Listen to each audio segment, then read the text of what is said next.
The CJNG tentacles reach Guatemala. The CJNG is leaving a trail of violence in Mexico and quietly expanding its criminal network in Guatemala. The investigation, initiated 2 years prior, confirms the claims of the U.S. Treasury Department and the Guatemalan Public Ministry. What does this mean for Guatemala? Keep on watching this video to find out. Welcome back to Disturbed World. Our videos are guaranteed to keep you coming back for amazing content. So let's start with today's video. It all started with a video which was posted on social media last September, where we can see heavily armed men with thick Mexican accents declare their allegiance to the CJNG and accuse Guatemalan police of stealing a drug shipment.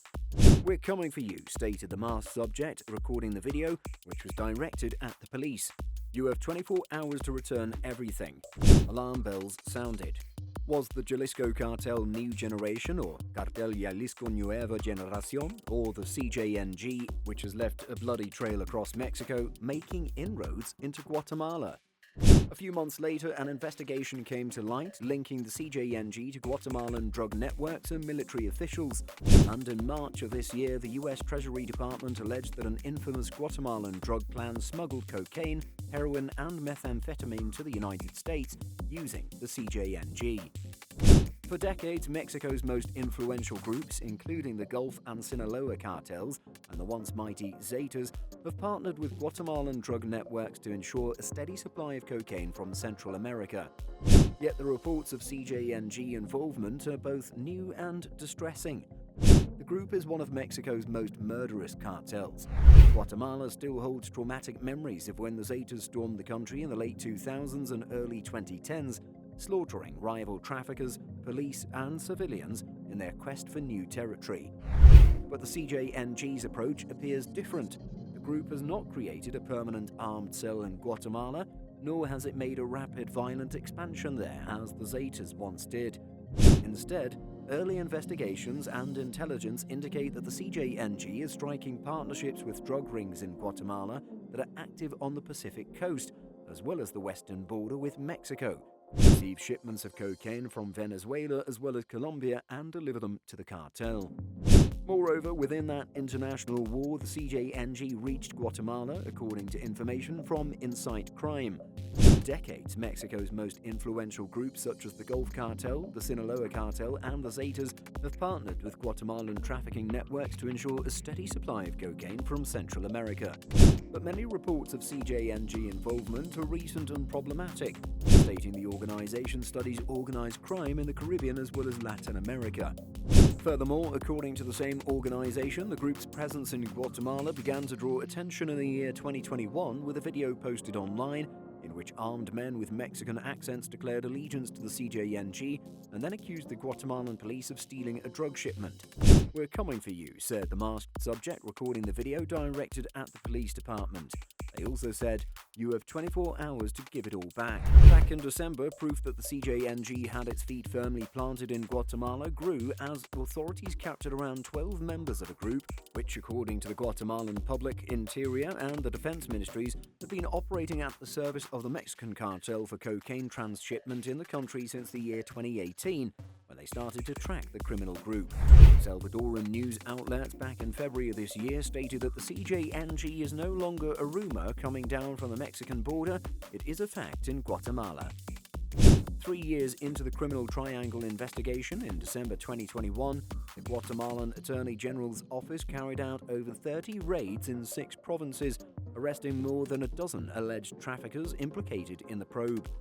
Among those arrested were 3 officials from the country's military, who were suspected of using army intelligence to facilitate drug trafficking and slow the state's response in intercepting drug planes.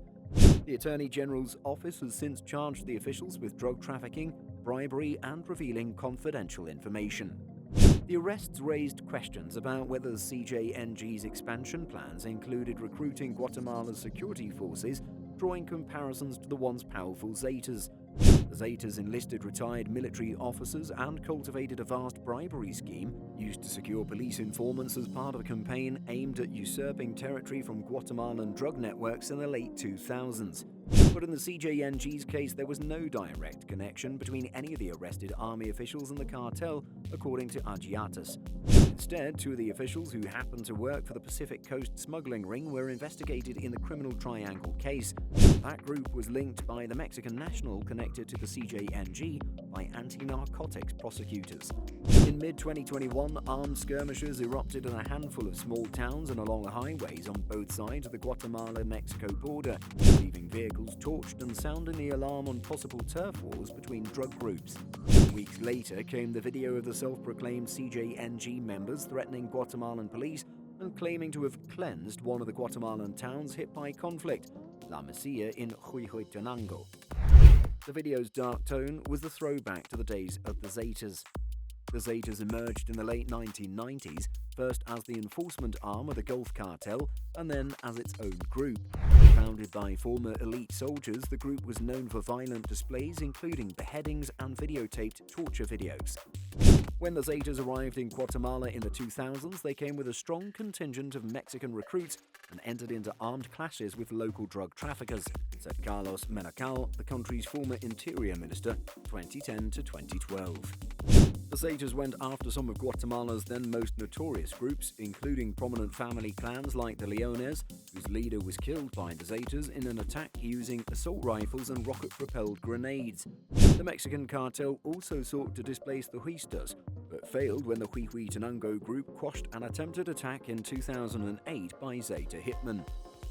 The Zetas also targeted civilians, infamously massacring a group of farm laborers at a ranch in Petén, decapitating most and using mutilated body parts to scrawl a message in blood to the farm's owner, who had purportedly stolen drugs from the group. During operations aimed at curbing the group's influence in the early 2010s, Guatemala authorities seized some 1.5 tons of cocaine, machine guns, assault rifles, and bazookas, along with a long list of police and military officers on the group's payroll, according to Menacal. The violence became worse than any other drug trafficking group before them, said Menacal. CJNG appears to be taking a different path.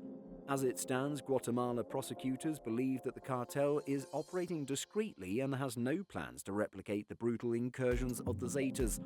It was also reported that in all their current investigations, anti-narcotics prosecutors had not detected conflicts between Mexican and Guatemalan drug trafficking groups. The same State Department official also told Inside Crime that there had been no confirmed turf wars in Guatemala or along the Guatemala-Mexico border related to the CJNG.